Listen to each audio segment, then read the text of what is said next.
To my dearest friends, I am honored to present to you with this tale from the grim darkness of the far future.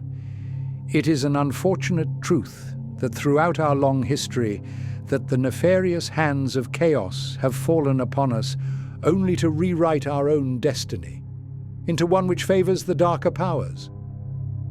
We have explored several worlds which fell to the mass incursions of demonic forces, such as with the Geistos Cataclysm or with the damnation of Tereus.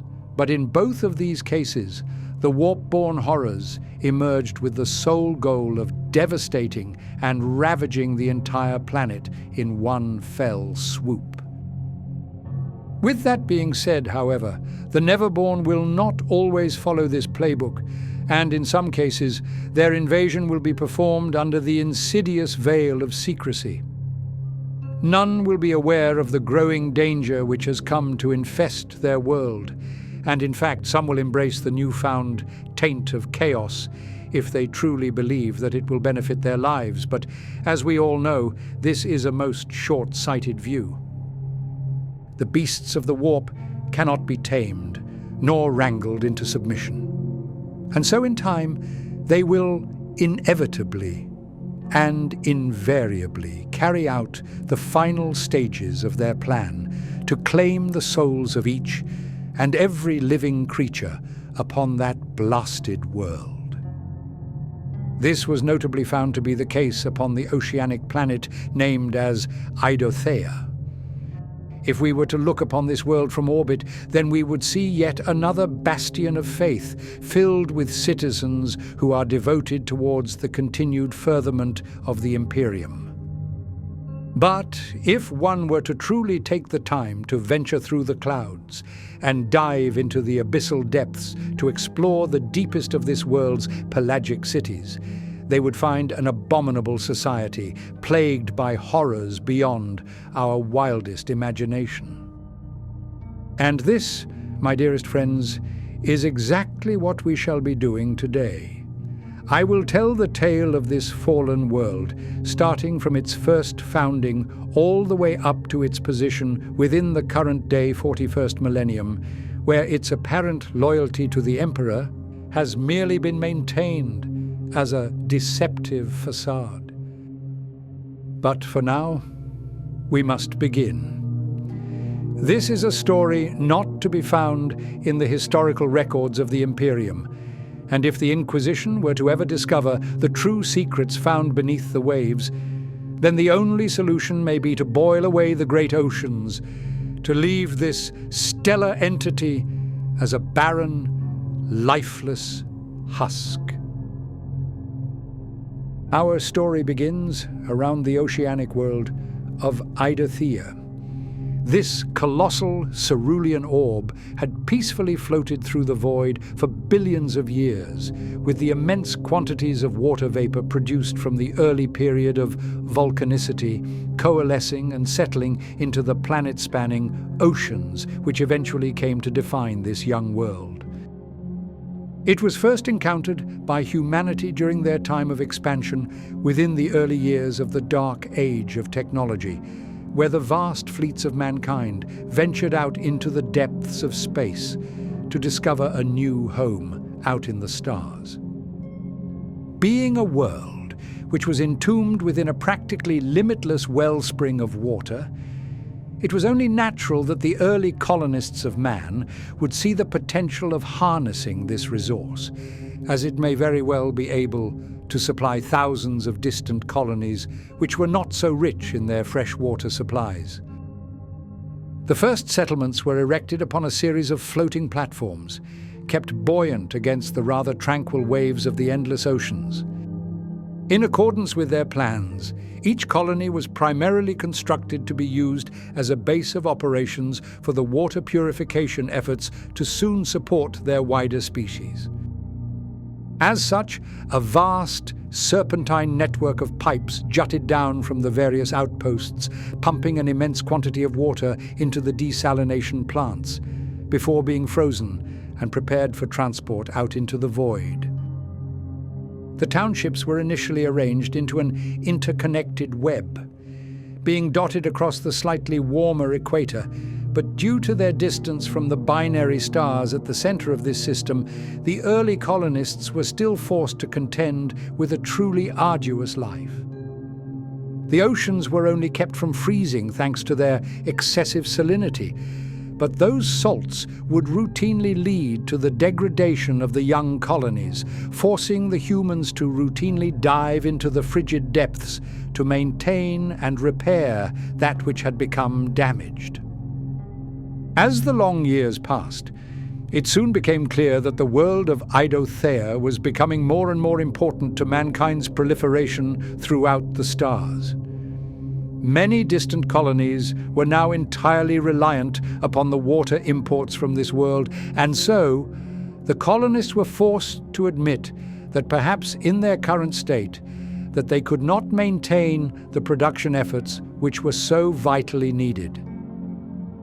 Whilst some believed that they could simply expand their floating settlements across the remaining surface of the world, the scientists and nobles came to an agreement that this would not resolve their issue, and that instead they could find refuge within the abyssal depths of the world itself. With a monumental effort, the colonists dove down, and with the help of their STC databanks, they constructed the first of the pelagic cities near the ocean floor. Many of these were situated around hydrothermal vents, which could be harnessed to produce the immense quantities of power needed to sustain the submerged colonies. Others, however, were erected on the edge of the continental shelves, so that the rushing currents could be channeled into far superior water purification plants, greatly eclipsing the prior production levels from when they still dwelled upon the surface. Though they were almost entirely focused on growing their settlements, it did not prevent the colonists from sending out various probes into the deeper trenches found upon the seabed. The vast majority of these expeditions only provided them with images of curious deep-sea creatures. However, there was one anomaly, discovered in an ancient cave, that stood out against all others.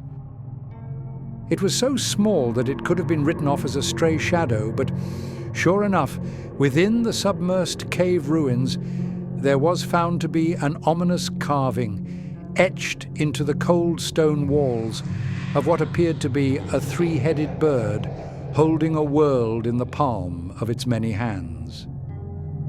Rather unfortunately, before an image of this anomaly could be captured, the deep-sea probe's camera flickered, but just as the display returned, the carving was gone, replaced by a wall of algae. The marine scientist who saw this curious sight attempted to send a second probe to survey that exact location, but again she found nothing but the same rotten wall. And so this discovery was to be forgotten, perhaps being but a simple trick of the light. As the centuries came and went, the submersed cities continued to grow in scale, flourishing to the point that billions of humans could now call Eidothea as their home. But just as they had seemingly reached their apex of prosperity, the chaos of the Age of Strife descended to consume the young human empire, leaving this oceanic world to be cut off from the wider galaxy. Since they could no longer supply the surrounding star systems with fresh water, many of the worlds which were entirely reliant on Eidothea fell into an impossible drought, condemning their citizenships to death within the arid wastes. But for those within the pelagic cities, life simply continued as normal. They had a bountiful supply of both seafoods and water, and since they dwelled below the waves, they were relatively safe from the devastation brought about from the raging warp storms above. Over the course of the following millennia, the descendants of the pelagic cities would slowly grow more insular, embracing their own self-reliance and finding some semblance of comfort with their life below the waves. But all this was to change with the onset of the 30th millennium, when the fleets of the Great Crusade arrived within the orbit of this cerulean orb. According to Eidothean myth, the first Imperials to descend through the waves did not arrive with the proud fanfare of discovery, nor with their banners of conquest unfurled, as instead their arrival was shrouded under the veil of secrecy. Those who did arrive to plumb the depths of this world were no mere men. They were the Astartes, clad in the deep turquoise plate of the Alpha Legion, blending with the colours of the ocean as if it were their home. None know of exactly what transpired during their visit, but it is said that whilst one of their legionnaires remained back in the capital hive to converse with the planetary lords, that the remaining troop disappeared, not to explore the human settlements, but to venture into the brackish abyss below them. For weeks, there was nothing but the eerie silence of the ocean, no word from the Alpha Legionnaires, no signs of their exploration, only the cold, suffocating weight of the sea pressing down on the pelagic cities. But then, just as suddenly as they had vanished, the Alpha Legion reappeared. They did not explain their actions, but simply regrouped and silently departed, leaving only a quiet, lingering unease to the lords who met them. But in the wake of their departure, Eidothea was now to be brought under the great fold of the Imperium of Man. To the families who had lived beneath the waves for untold generations, the change was somewhat unwelcomed, and in fact, the new pervasion of the imperial cult was not one which seemed to mix too well with their own ancient society. The imperial truth, with its rigid dogmas and denunciation of all but the distant emperor, who himself had never swum amidst their seas, felt alien to the ancient traditions of this submerged world. This Terran faith did not blend well with the deep, unspoken beliefs held by the Eidotheans towards that which lurked down in the abyss. But nevertheless, from this day on, they were forced to sacrifice their freedom and contribute their lives towards an imperium that would never truly care for their plight. Over the course of the prior millennia, the great water purification devices, built by their ancestors during the dark age of technology, had been almost entirely decommissioned, as the citizens of this world only needed to operate a scant few of them to sustain their own population. Not wishing to waste these structures, some of them had been dismantled, with the materials being repurposed within the growing pelagic hive cities, whereas others, found deeper within the continental shelves, were transformed into research stations used to study the shifting tectonics of the world. But now, without warning, the High Lords sent their demands for what would be expected within the imperial tithe. Eidothea was to once again supply the surrounding star sectors of the region soon to be crowned as Segmentum Pacificus, with large-scale exports of water. The newly enforced burden was far greater than had ever been expected of this world, eclipsing the demands that had been in place during the dark age of technology, when the full array of water purification plants was still operational. But now that their infrastructure had been dismantled and repurposed, it seemed as though the task would be simply impossible to fulfill. To make matters worse, the calls for aid from Eidothea's ruling councils fell upon deaf ears. The High Lords of the Imperium held not a shred of sympathy towards the world's diminished capacity for production. Requests for assistance in reactivating the old water plants were dismissed, and their cries for a reduced tithe was seen as an insult to humanity itself. In the eyes of the lords, they saw this as an admittance of incompetence and as a clear sign of weakness which under no circumstances could be tolerated. In response, the lords were swift and brutal. They dismantled Eidothea's old electoral system of governance, erasing the time-tested democracy from existence, and in its stead they sent a trusted Terran native to bring some semblance of order to this world. The man they appointed was known as Sobakevich. He was a rather stout figure, who was only granted with the mantle of lordship due to nepotistic reasons. For you see, he was the distant 12th cousin to another noble family who played only the smallest role in the importation of water back to Terra. But for the High Lords, this relation was equated to experience, and they falsely believed that he may be capable enough to manage the daunting task ahead of him. Sobakevich had lived a life of bucolic ease back upon Terra. He had never been tutored in the art of leadership, and he had no true connection to the oceanic world that he now ruled over.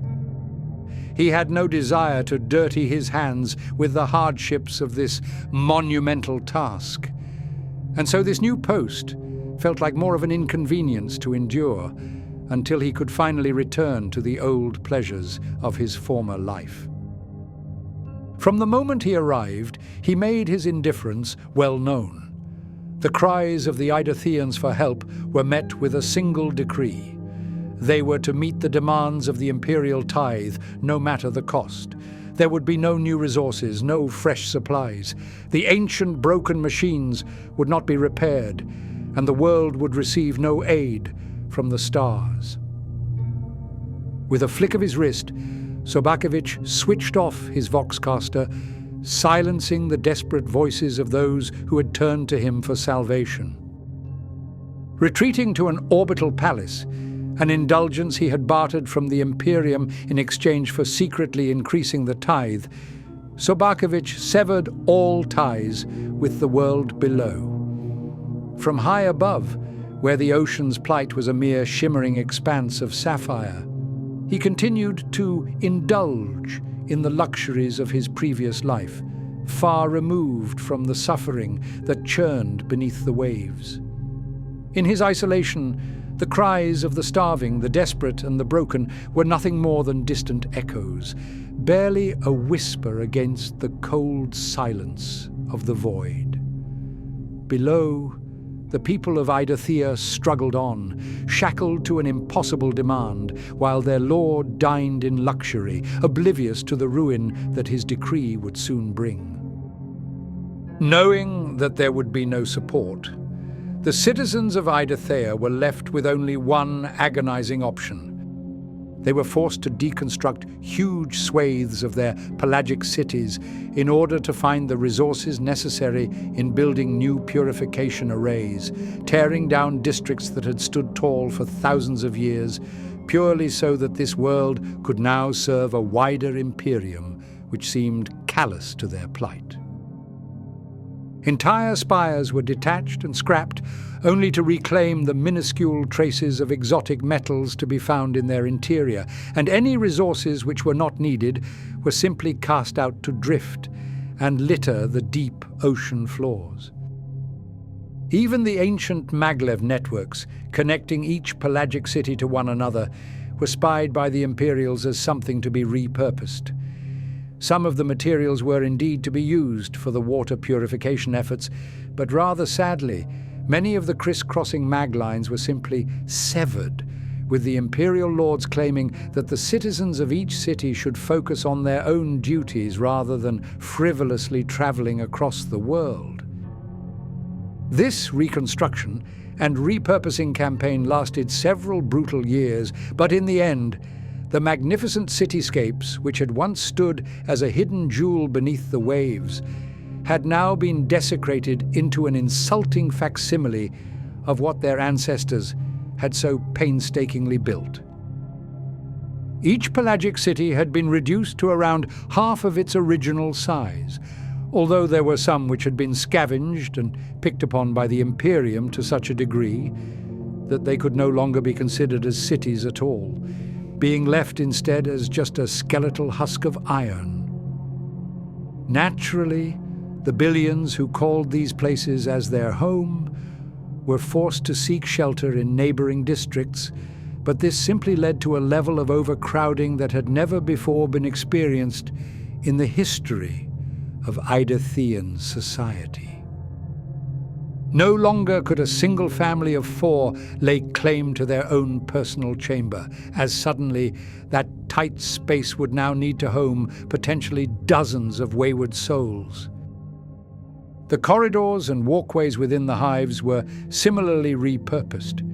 They had once been lined with vibrant wall planters and viewports, allowing the residents of their hive to look out and marvel at the beauty of the bioluminescent plankton dancing amidst glittering coral reefs.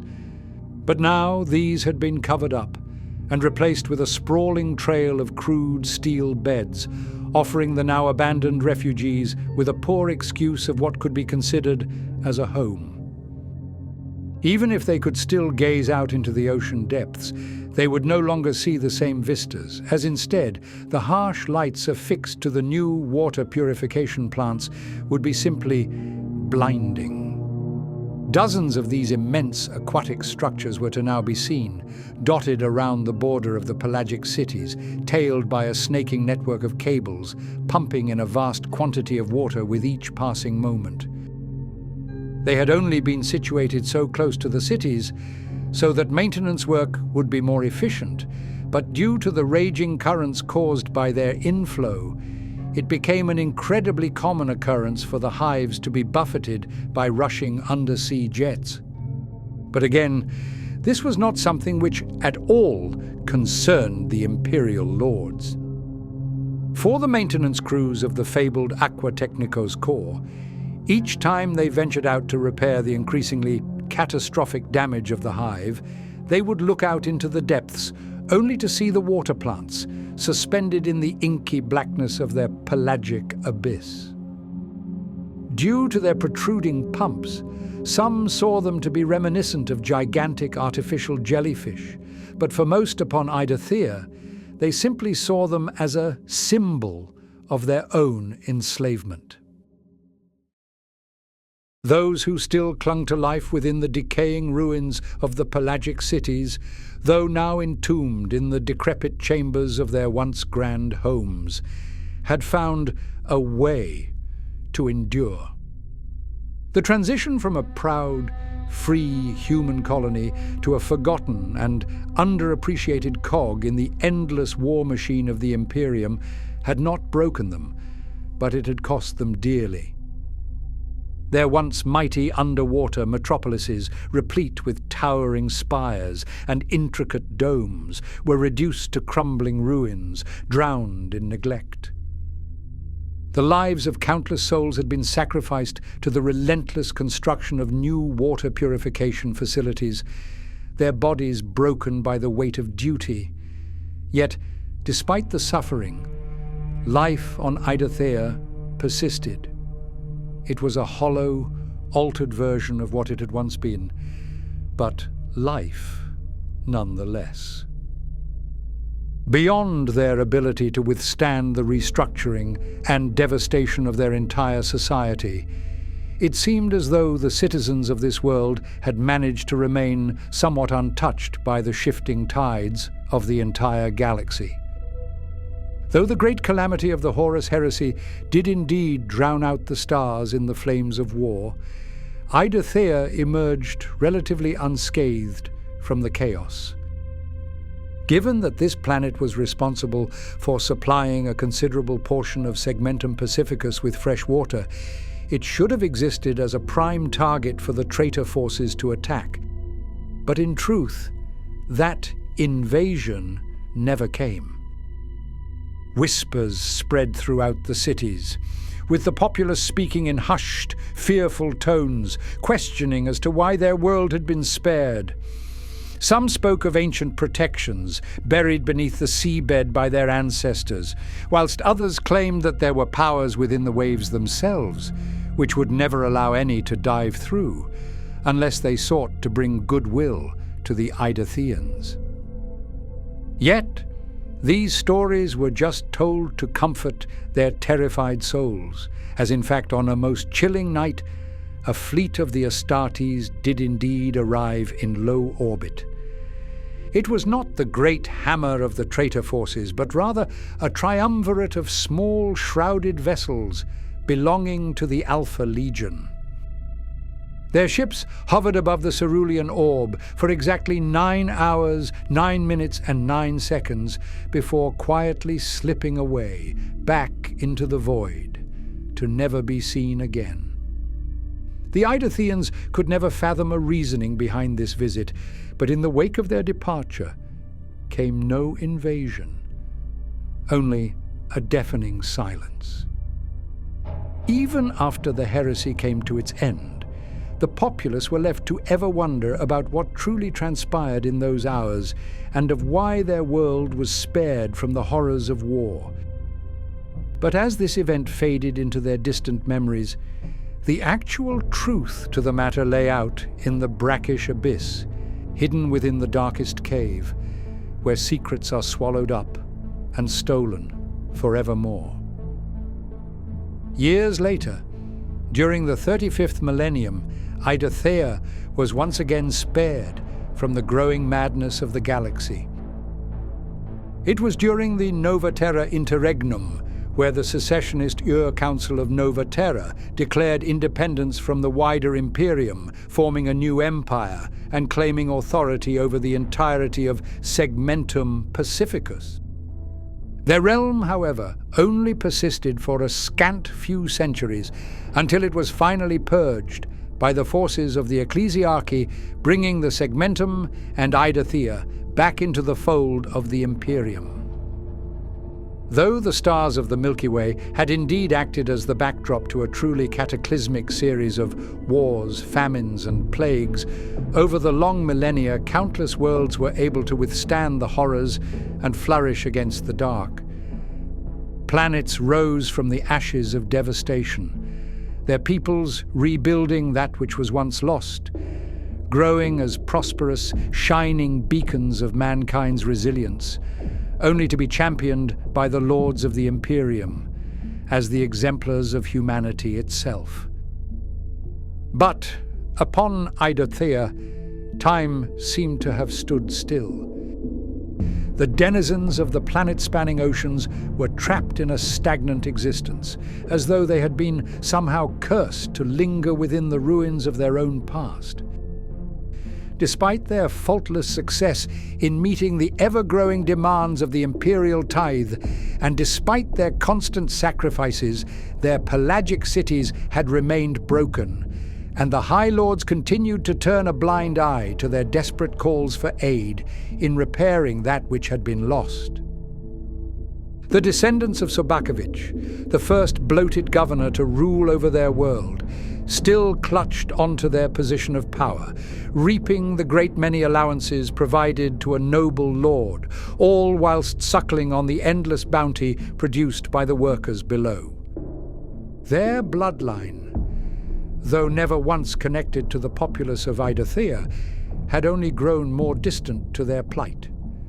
Hundreds of generations had passed, with not a single governor turning their attention to the suffering beneath the waves. The cities of the ocean floor, once towering marvels of human engineering, were now decayed and forgotten, left to languish in their half-ruined state for thousands of years. Rust gnawed at their towering spires, the great domes were cracked, and it was becoming increasingly rare to find a single hive district which was not at risk of being drowned from a tremendous flood. Despite their wishes, there had been no expansion and no roaring initiative to rebuild that which had been lost, as they simply did not have the resources necessary to carry out such a project. Some of the concerned citizens had suggested mining into the continental shelves to carve out a new home, or to send out fleets of lumbering vehicles to extract the raw metals found beneath the sands. But alas, all of their large-scale equipment had been broken down to assist in the construction of the water plants, so even this plan was doomed from the start. Their lamentable existence was now utterly dedicated to the production of clean water, and the pitiful populace of this world could do little but find a way to endure the soul-crushing truth that their only purpose in life was to carry out the endless cycles of filtration and purification. The Imperium of man, who they served so faithfully with their efforts, was just as indifferent and blind to their plight as it had ever been. But, as the years crawled forward, bringing us into the 39th millennium, the world of Eidothea was to change in a manner more dramatic than any could have possibly imagined. It was during a time of imperial exhaustion, aptly named as the Waning, that a mysterious stranger arrived and descended into the abyssal depths of this world. None saw him enter the great pelagic hive cities. No titanic bulkheads creaked open to welcome his approach. No moon pools stirred to record the presence of any incoming vessels. He simply appeared as if born from the very ocean itself. The crowded living quarters, always packed with the weary masses, grew eerily quiet as this mysterious figure emerged from the shadows. They could do little but bask in his presence. He was a towering man, enshrouded by a thick leather shawl, though it was completely drenched in seawater. His body was encrusted with barnacles, and from his back he seemed to carry dozens of trailing strands of bioluminescent algae.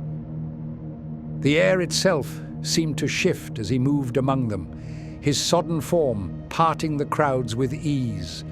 Those who crossed his path could do nothing but step back, their confusion tinged with an almost primal curiosity. They watched, wide-eyed, as the stranger surveyed them, his gaze cold, ancient, and piercing.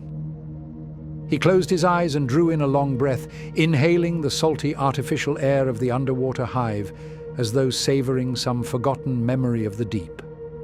Then, without a word, he turned and began to walk, deeper into the heart of the hive. He walked as though he were a spirit, each step slow and silent, leaving sodden boot prints in his wake, which themselves appeared to contain tiny shoals of silverfish, leaping out to be closer to this child of the seas. Those who watched from the shadows did not dare follow. For though his appearance was strange, it was the air around him that held a weight they could not understand, a power that was at once hypnotic and terrifying. Passing through dense corridors, few could find a means to look away from his form. They knew not of who he was, nor of where he came from.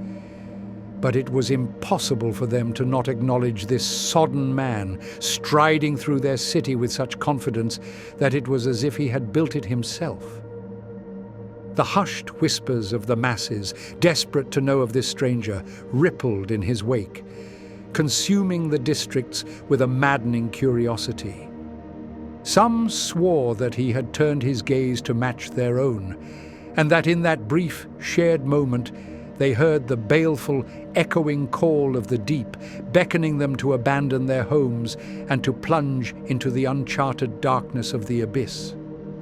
Other such rumors of this nature washed out through the confused populace, sweeping many of the more superstitious of citizens up into believing that this was the end of days and that the stranger was the drowned harbinger of death.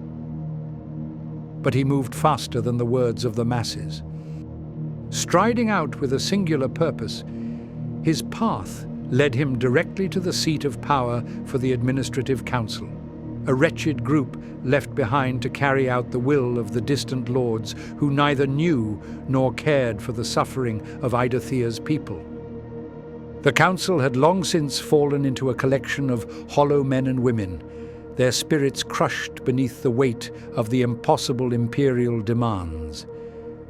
They spent near every waking moment huddled within the darkness of this dilapidated chamber, poring over production quotas and efficiency levels with the bleak visage of broken souls who felt that they no longer had a purpose within this life. But then, In the open doorway loomed the dripping, salt-encrusted stranger. The pathetic dregs of this council looked up from their endless workload only to meet with the eyes of a man whose mere presence felt to be an incomprehensible assault on their senses. With slow, careful words, the stranger introduced himself, stating that he went by the name of Euros Valdovas. The name carried with it the weight of forgotten tides, and as he spoke, the room seemed to darken, the air thickening with a creeping sense of dread. One of the councillors, pale and trembling, mustered the courage to speak, though his voice faltered as his eyes met the stranger's. We are still waiting, he stammered, for the Imperium to send us aid, to support us in the reconstruction. His words hung in the air like a plea, desperate and feeble. Another councillor, barely able to lift her gaze from the cold stone beneath her feet, whispered a question, almost lost to the sound of her own racing heart. They owe us for everything. But when will they stop? The stranger's eyes flickered with a cold, unnatural fire, and when he spoke, his voice was a low, resonant groan that seemed to emerge from the deepest abyss. They will never stop. His words were not a prediction, but a sentence. Not until the oceans have been drained, not until every last drop has been stolen away to irrigate the arid sands of worlds that will never know your plight. The insatiable thirst of the Imperium cannot be quenched by 1,000 of your worlds, and they will not hesitate to leave you as a cold, barren husk. His voice grew darker and deeper, like the rumble of an approaching storm. They will mine out the bones of your home, digging deeper and deeper, until the very rocks beneath you crumble into dust. When this place is finally hollow, when the last trace of life has been sucked from the marrow of your world, then, and only then, will they stop. But it will not be the end. They will simply find another world like Eidothea, another jewel of the cosmos, and feast upon it, just as they have feasted upon you. The room was deathly silent. Each councillor sat frozen, their thoughts paralyzed by the weight of his words. They had all thought it at some point in the dark recesses of their minds, but to hear this stranger state it so clearly, so mercilessly, was to have the truth laid bare. If they continued on this path of loyal servitude to the Imperium, then their long-sought salvation would never come, and they would be sure to die within their ruined cities, their bodies to be lost amidst the waves. They care not for your struggle, the stranger continued, his eyes gleaming with a terrible knowing. Nor for your sacrifice. You are but another resource to be harvested, drained, and discarded. You are worth less than the sands beneath us, and know that they will never remember your names unless you stand against them. Unless you put an end to this cycle of death, you will fade into nothing, forgotten and forsaken. The councillors exchanged fearful glances, but none dared to speak. The air had thickened, suffocating those within, as if the walls of the chamber were closing in. But, the stranger intoned, his voice now laced with something darker, something ancient, each word slithering into their hearts as a cold, unyielding force, leaving promises that they could never possibly understand. just as these waters have cursed you, so too will they be your salvation. The change was imperceivable at first, a single ripple across the planet-spanning ocean. But even the smallest wave, if left unchecked, can grow into such a force that it will drown out an entire world with its charging approach. The Administrative Council, blinded by desperation, had agreed to embrace the support of the enigmatic Valdovas, unaware of the true nature of the forces they had invited into their midst. His promises had been sweet, his presence commanding, but they could not have possibly anticipated the sinister methods behind his so-called deliverance. Whispers of the first sightings were only shared between the most superstitious of citizens, who, in hushed tones, claimed that they were no longer the sole inhabitants of their brackish home. There were those who swore that they had seen ominous movements in the shadows of their once grand city, shadows that seemed too deep, too alive, as if something ancient and unfathomable lurked within. Others testified that if they were to leave an empty room and seal the door behind them, that they could hear faint echoes and strange, distorted versions of their own voices, weeping softly over their ancient plight. Labourers, returning to their personal quarters after long shifts at the water purification plants, often found their chambers disturbed in peculiar ways. Clothing and bed linens, stored within airtight containers, were usually bone dry, but now their chests were found to be waterlogged, their belongings drenched in the salty brine of the deep. Nothing had been stolen, yet nothing remained the same. It was as if 1,000 unseen hands had rearranged their lives, moving and replacing all they could find with damp, sodden replicas. The workers who lumbered in from their duties, out in the darker waters where the purification plants floated amidst the seas, usually carried the same forlorn gaze of one who had resigned themselves to a life most unfulfilling. But now, as they surfaced through the moon pools, they appeared as pale, trembling wrecks, haunted by an unknown force pushing them past the point of exhaustion. They spoke of the ocean itself, how it had changed, and of how it now watched them. Those who dared glance through the thick windows of the underwater stations swore that within the sightless abyss, that a pair of enormous, baleful eyes stared out from the dark. They would only glow through the murkiness of the deep, for the briefest moment, only to disappear with the surging currents, as if they had never existed at all. Their fear grew like a slow rot, spreading through the pelagic cities, filling the minds of all upon Eidothea with an unshakable dread. Yet they could not abandon their posts, and they could do little but continue with their daily duties, as the looming demands of the imperial tithe were still to be owed by the year's end. As the days bled into weeks, it became impossible to dismiss the unsettling sightings as mere hallucinations. But it was here that the first of the dark entities made their presence known to all.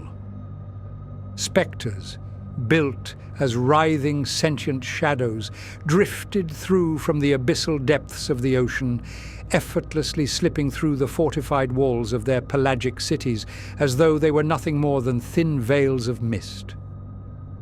At first, the citizens were paralyzed by terror, watching in helpless dread as the nightmarish forms oozed into their homes and workplaces, melting through like the first drops of water to burst through a cracked dam.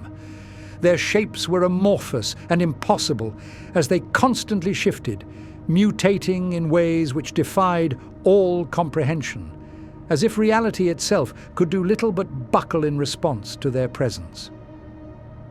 Yet as more time passed, their fear soon gave way to something far stranger, a feeling that was dangerously close to gratitude. Much to the relief of the Eidotheans, these dark beings of shadow were not here to torment their already pitiful existence, but instead to carry out a series of tasks which would have been otherwise impossible to complete. They glided through the structural supports of the old, decrepit cities, melting into the walls and columns that had barely remained standing against the long millennia of erosion and neglect. With each touch, the city transformed, as ancient ruins, long abandoned and half collapsed, were rebuilt, almost as if time itself had suddenly reversed. The shadows elongated and expanded, weaving themselves into the very bones of the hive city, stretching its towers higher, restoring districts that had been torn asunder by the ravenous demands of the Imperium.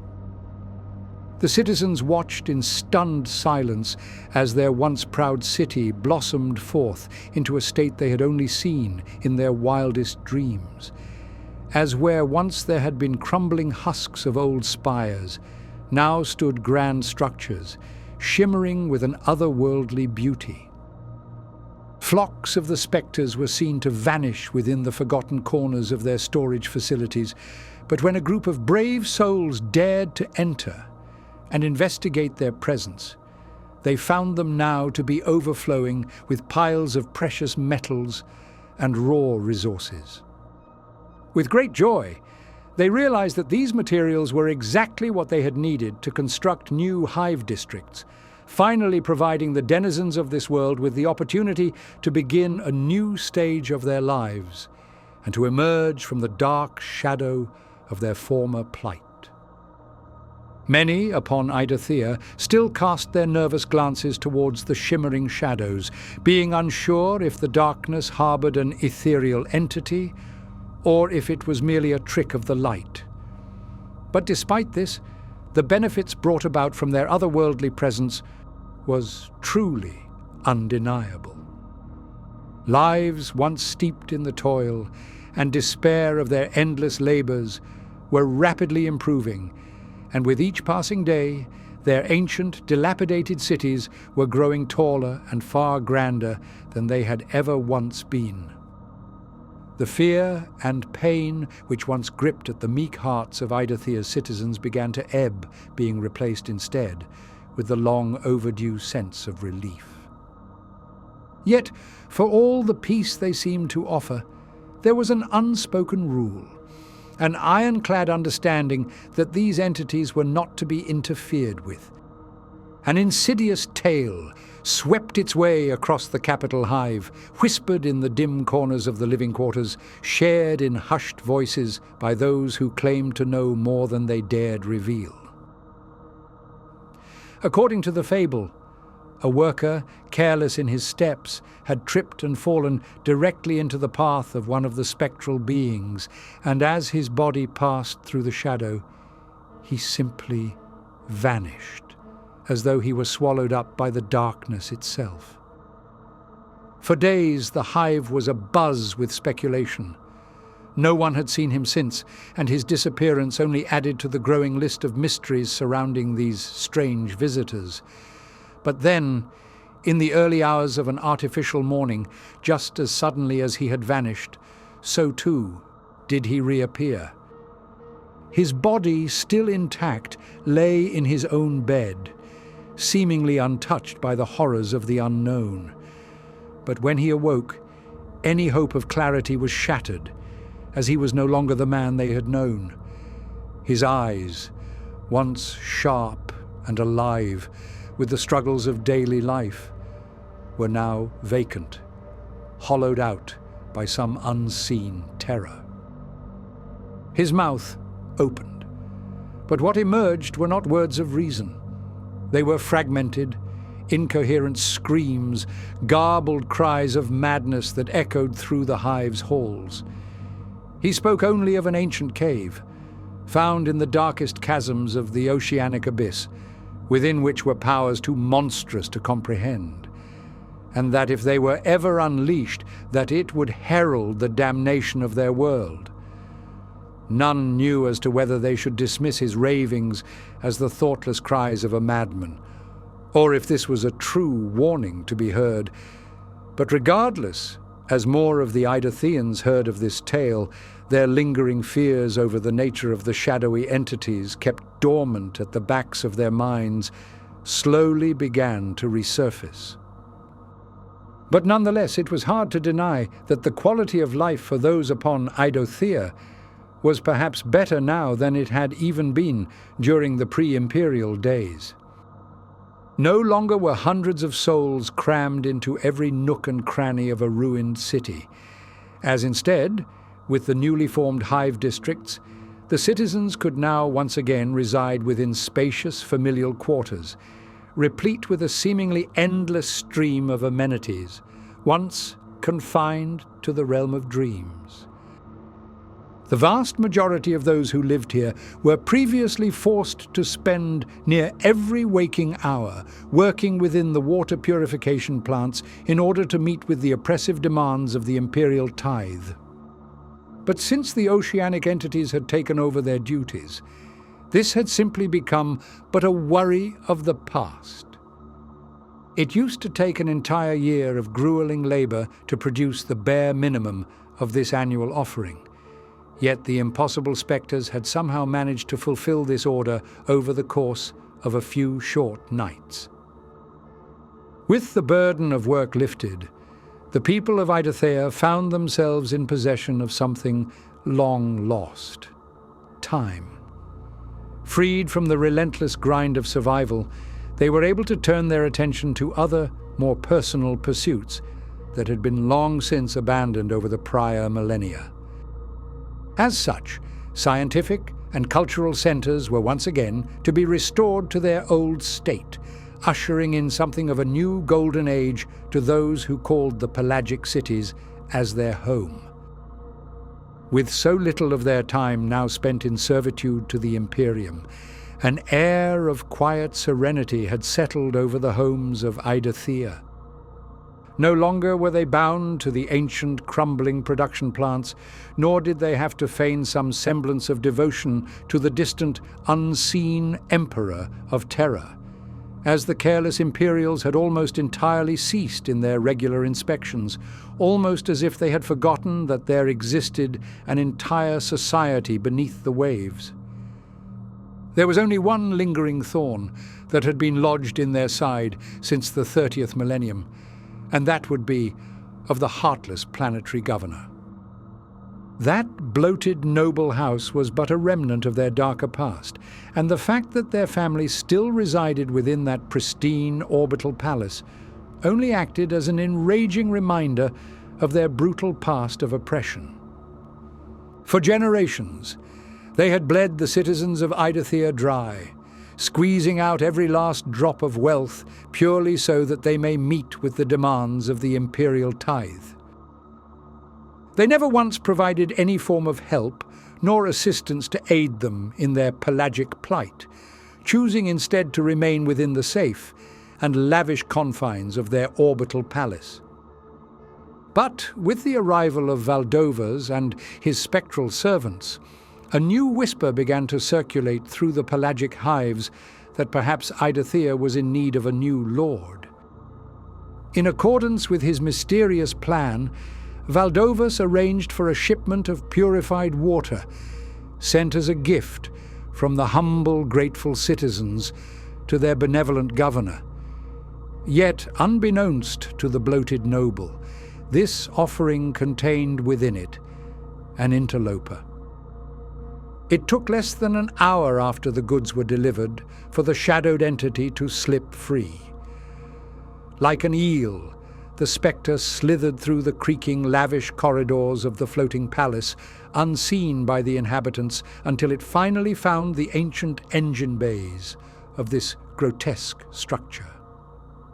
The colossal machines had churned endlessly, keeping the palace afloat since its first construction, but as the aquatic shade melted into the core, they simply fell silent. Thus began the great fall of this seat of false governance. Plummeting down from the heavens, it finally crashed into the cold, unforgiving waves of Eidothea, only to be swallowed up and lost to the dark abyss.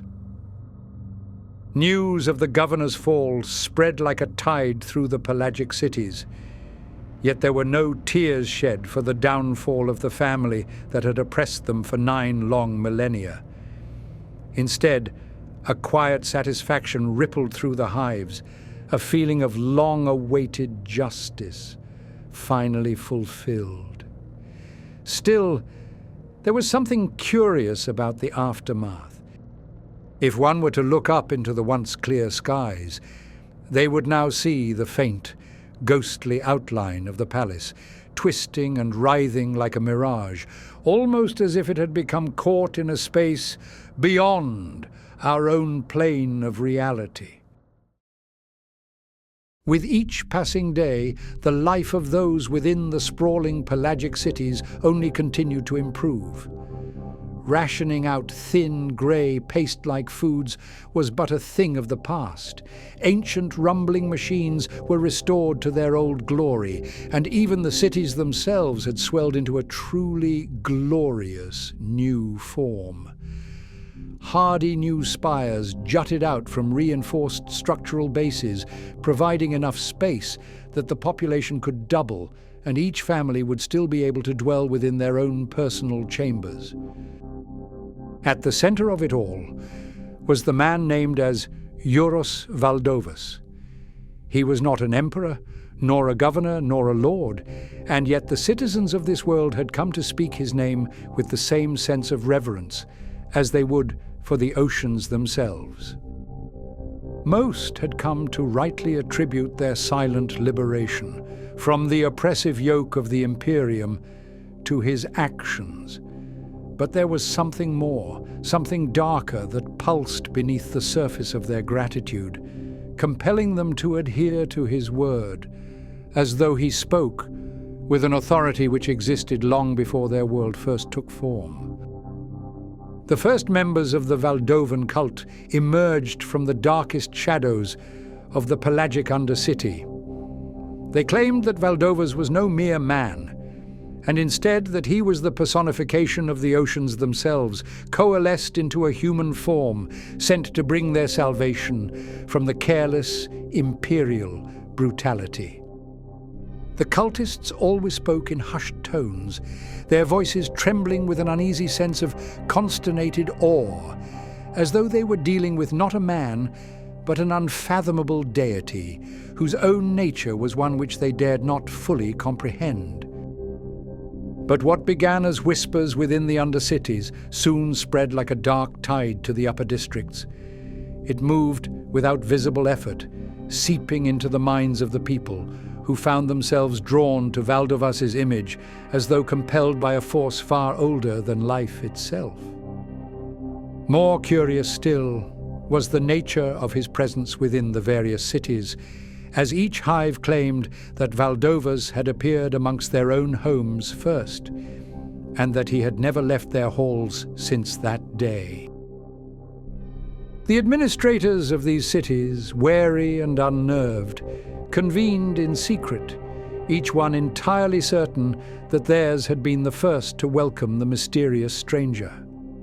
And yet, the more they spoke, the deeper their unease grew, as they realized that none of them could account for his movement between the cities, nor of where he went when the lights of their homes switched off, enveloping them in the eerie dark of artificial night. This discrepancy, though troubling, was dismissed by the majority of the population, who found comfort in the myths that had begun to entwine themselves around Valdovas's presence. Ancient folklores that had long been buried beneath centuries of Imperial rule resurfaced. Their tales now twisted to include the stranger in their midst. Fables and tales of his imagined history took root, until he was seen as more of a living legend, whose deeds had perhaps shaped their world for far longer than any could have possibly imagined. Rather strangely, this cult was never formed to provide him with offerings. There were no grand temples raised in his honor, nor public displays of devotion. The cult simply existed in the shadows, with the Valdovan acolytes being more than content to simply linger within the forgotten corners of the Undercity, almost as if they sought to meld with the dark itself. The mysterious entities, meanwhile, were seen as tangible extensions of their new spiritual liege. They were the agents of the deep, and an undeniable expression of his power, having been summoned to transform and save Eidothea from its terrible imprisonment. But the spectres were seldom seen, and when they were, it was always at the edges of perception, vanishing before the mind could grasp their true form. It was said that to see one fully was to lose a part of oneself, for their impossible eyes contained within them a small reflection of the abyss, and the abyss will always take more than it ever provides. In time, the cult grew, though it remained elusive, with its membership concealed in a great web of secrets and its rituals hidden beneath layers of silence.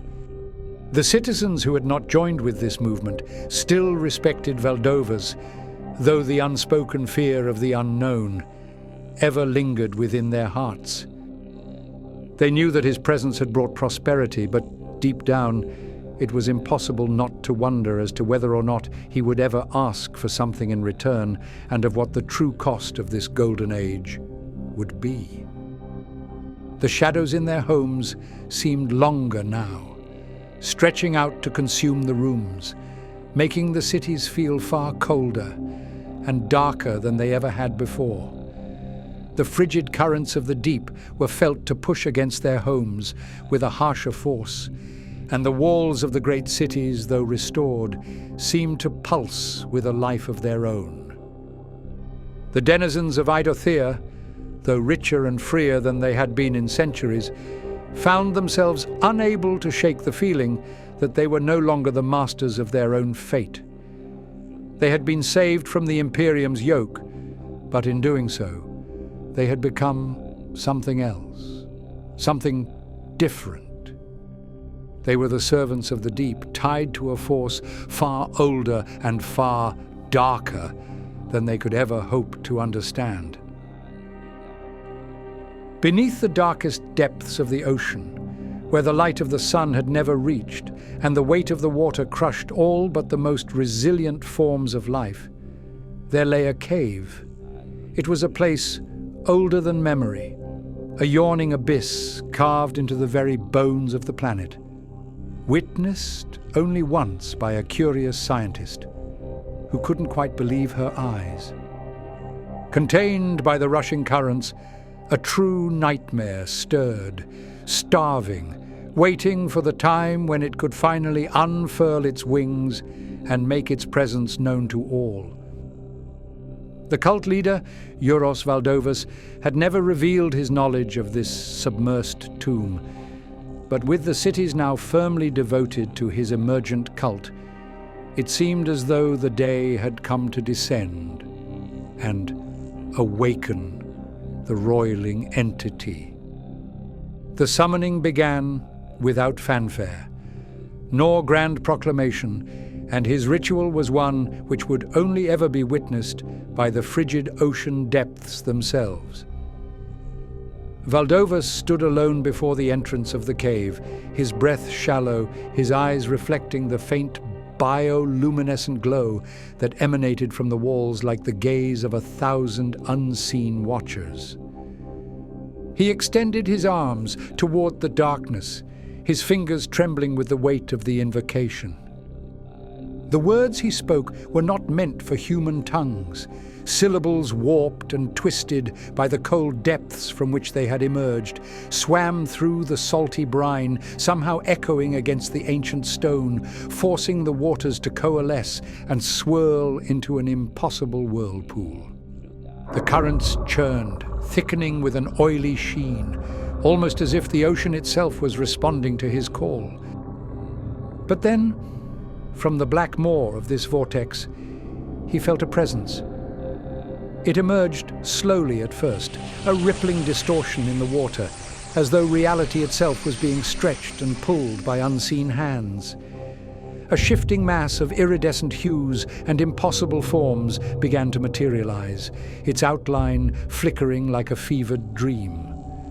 It was a thing of many eyes and of twisting limbs that were never quite in the same place, a creature whose form was not bound by the laws of this world. A greater demon of Tzeentch, the changer of ways, had risen from the deep. The demon moved through the water with an unnatural grace, its many eyes turning in every direction at once, as though perceiving not only the physical world, but the countless possibilities that could be spun from it. Its voice, if it could be called a voice, whispered in Valdovas's mind, a chorus of countless tones all speaking in unison. The leader stood transfixed, his once unshakable confidence faltering as the demon's presence pressed down upon him, with a weight far greater than the crushing pressures of the ocean floor. The moment stretched into eternity, and then, with a sudden and terrible swiftness, the demon surged forward. Its many eyes flared, and in an instant it took him. The possession was not a struggle. There was no battle of wills, nor a fight for dominance. The demon entered him like a flood, overwhelming his mind and body, filling him with its vast, unfathomable purpose. Valdovas's body twisted unnaturally, his limbs elongating, his skin rippling with the kaleidoscopic colors of the abyss. His eyes, once pale and cold, now blazed with the light of 1,000 futures, each more horrifying than the last. His mind was disintegrated, each thought cast out as a muffled scream to be lost amidst the seas, but in his place, all that remained was of the demon. Just as Valdovas transformed into a sickening facsimile of his past self, so too was Eidothea to change. The writhing entities, once formed as sentient shadows, emerged en masse from the dark corners of the pelagic cities. As they pulsed and warped, they finally revealed their true form as the lesser demons of Tzeentch. Dozens of pink and blue horrors clawed their way out of the swirling void, their bodies barely held together by the errant energies of the immaterium, spilling out to corrupt all which surrounded them. No longer confined to the shadows, they leapt out into the light, bounding through the city's enclosed passageways, constantly in a state of flux as their own bodies fell apart and reformed with each step. The very fabric of the hives rippled, and with a cacophonous groan, they contorted and jutted outwards in every direction, forming impossible angles, consumed in a field of shimmering Empyrean light. The citizens, who had once looked upon their cities with pride, now found themselves trapped within a nightmare they could not escape. The shadows in which they had once felt secure were now undeniably alive, teeming with the writhing masses of demonic entities who sought to grab and pull the forlorn humans into the depths, to never be seen again. The streets became a labyrinth of madness, where the many strands of fate and time seemed to spiral and fall in on itself, forcing the past, present and future to bleed into and change one another. And through it all, the demon lord of the oceans moved through the chaos with an eerie sense of calm. This scion of Tzeentch, standing as a hunched avian, unfurled its great wings, each of which brimmed with 1,000 tiny eyes, vanishing and reappearing throughout the city, to gaze upon this new realm of change. The demon let loose a hushed whisper across the world, spoken directly to the hearts of those who still cowered in fear, urging them to come forward and to pledge their lives towards the gods of chaos. Many simply retreated, hoping to flee out into the oceans. But with the emergence of this Lord of Change, the mysterious cult shifted in its purpose. The devoted cultists emerged to seize the faithless unbelievers, dragging them through the impossible labyrinth of their home, throwing them to beg for mercy at the feet of this hellish demon.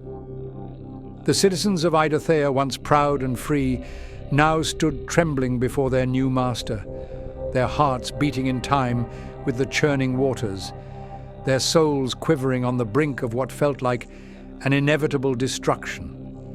The lesser demons loomed over them, their eyes glowing with the cold light of distant stars, eagerly poised to attack and contain the masses should they seek to die with bravery. But this was not to be the case. There was no other option for the children of Eidothea than to pledge their eternal souls to the unfathomable powers of chaos. They could not stand against the overwhelming powers, and so one by one the humans gazed up into the eyes of the Lord of Change and gave themselves over to the gods of the warp. To look upon the world of Eidothea from orbit, it would still appear to be the same cerulean orb that had existed since its first discovery. But if we were to descend through the frothing waves, we would find that in truth, it had transformed into something utterly unrecognizable. The pelagic cities, once proud, towering symbols of mankind's ability to dominate even the harshest of environments, were now effigies of a warp-stained nightmare. The labyrinthine sprawl, twisted and coiled around itself, seemed to spiral out in every direction, defying all logic in how this impossible architecture could shift and reform to match with the harsh undersea currents.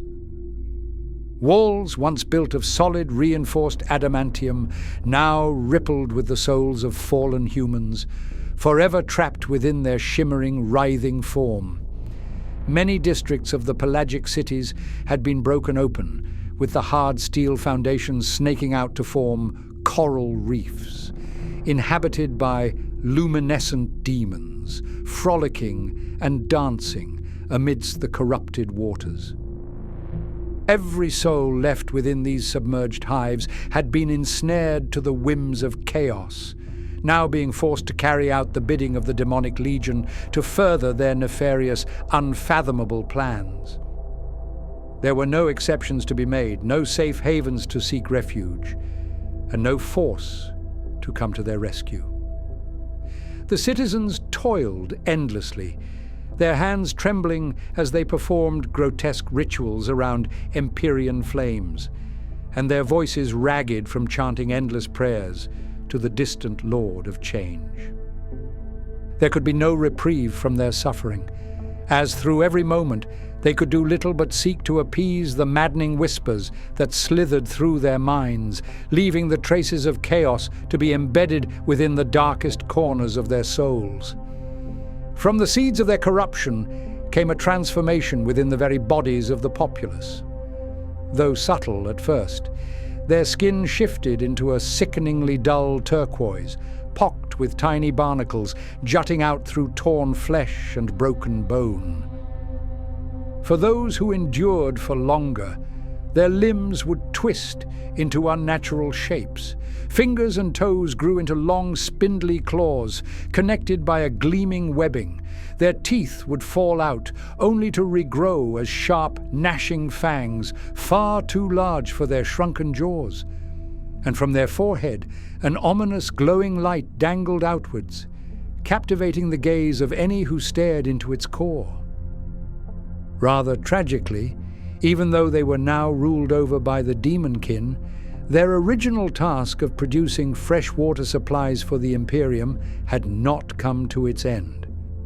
Thousands of the mutated humans were once again forced to be crammed into the now warped purification plants, fusing themselves with the coral chairs beneath them, tirelessly working the machinery until they inevitably and invariably expired. But this water was no longer pure. Each barrel contained within it a tiny, burgeoning entity of the warp. It was a corruption so subtle that none, save for the most scrutinous of Grey Knights, would possibly notice its presence. But though it was imperceivable, it was in no way dormant. This poison would not ravage the body, but if ingested, it would worm its way into the victim's mind, to twist and contort the poor soul, reforming them into an eager servant to the dark gods. These supplies would still be collected as a part of the Imperial tithe, with the lords of this segmentum being none the wiser as to the fact that from this world would chaos spread out to take root and infest the surrounding stars with the dark powers of the warp. Rumors, however, were quick to spread. Whispers were carried through the void of this world falling entirely silent, and so the Imperium, ever vigilant to such anomalies, dispatched an inquisitorial expedition to perform their own investigation. Arriving in their jet-black ships, the fortified inquisitors descended to plumb the depths of this endless ocean, but just as they arrived, the waves swallowed them up without a sound. Diving down, they saw nothing but the sightless abyss below them. There were no cities, no lights, and no traces of life, and the only location they could find within the briny deep was of a single cave, glowing with bioluminescence. The agents entered, passing through the veil, their own lights barely able to pierce the dark. But at its deepest point, they found a stone wall engraved with a carving of a three-headed bird, holding a world in the palm of its many hands. It was only illuminated for a single moment, before their lights flashed off, and the darkness once again consumed them. There was no distress signal, nor calls for aid, as the oceans themselves had claimed the souls of these Imperial agents who would forever remain within their new watery grave. In the end, Eidothea had fallen. It was not consumed by chaos in the flames of war, nor was it devoured within the depths of a warp storm, but instead it silently drowned, sinking as a ship, lost beneath the uncaring waves. Its people had surrendered their souls to the unfathomable temptations of chaos. Their once proud cities, now the domain of demons and shadows. The oceans themselves had become a shroud, concealing the planet's true nature, and the Imperium, blind to the threat that festered beneath the surface, continued to receive their tainted shipments, unaware of the corruption spreading through their ranks. Eidothea had disappeared from the gaze of the galaxy. It was lost to the dark, twisting currents of the deep, and perhaps it would remain that way, hidden beneath the crushing weight of the oceans, from where all would be blind to the natives, who were now condemned to their fate of being swallowed by the depths. Whether it would ever be discovered again, or whether it would slip entirely into myth, was a question no one could answer. But for now, the world would remain clasped in the grips of the abyss, forgotten and forsaken, its secrets buried beneath the waves, and its struggle to never be known across the stars. It is said that a single human soul, lost within the impossible labyrinth of their pelagic city, stumbled through a portal and landed within a secluded chamber, only to stand before the great Lord of Change, who had stolen this world. The forlorn figure beseeched to the demon, pleading for it to answer a single question: when will you leave this world? The demonic lord, his form a shimmering nightmare of impossible colors, turned its three heads and affixed its many eyes to this pathetic dreg. For a moment there was silence, broken only by the deep echoes of the ocean above them. But then a voice appeared, not through the air, but within the very soul of this poor man. If a small bird, it began, its voice a blend of mockery and arrogance, were to take flight and begin a journey around the circumference of the galaxy, and upon each circuit beneath the clouds of terror, it brushed its wing but once against the tallest hive spire of the cradle of humanity. The citizens shuddered, their minds straining to grasp the enormity of what the creature described. But the demon continued, its voice like the grinding of distant stars. Then, in the time it would take for that single delicate feather to wear down the titanic spires of the Emperor's domain to smooth dust, and for the great cities to be ground into oblivion, only then, when the last particle has drifted into the void, shall I consider leaving your world for the final time. Though our tale indeed ends here, only time will tell us of how the story of Eidothea will come to its close. Perhaps the Imperium will one day discover the nefarious powers beneath the waves, and with righteous indignation they will descend to purge this world of its demonic lord.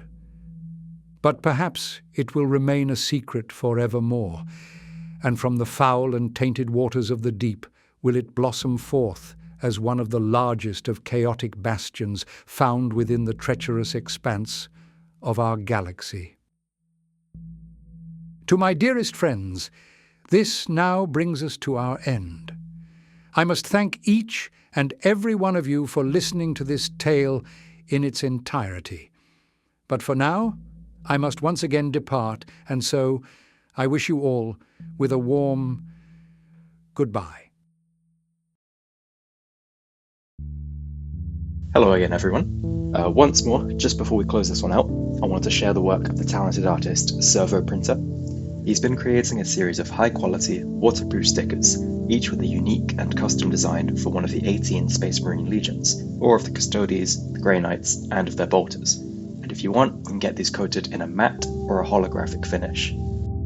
So these have been carefully produced by hand, being designed and put together by an artist who has been passionately involved in the hobby for over 15 years. And for those of you who are interested in purchasing these stickers, if you use the code SCHOLAR on his Etsy page, where the link is in the description, you'll get a 10% discount on your order. And anyway, once again, thank you all for listening, and take care.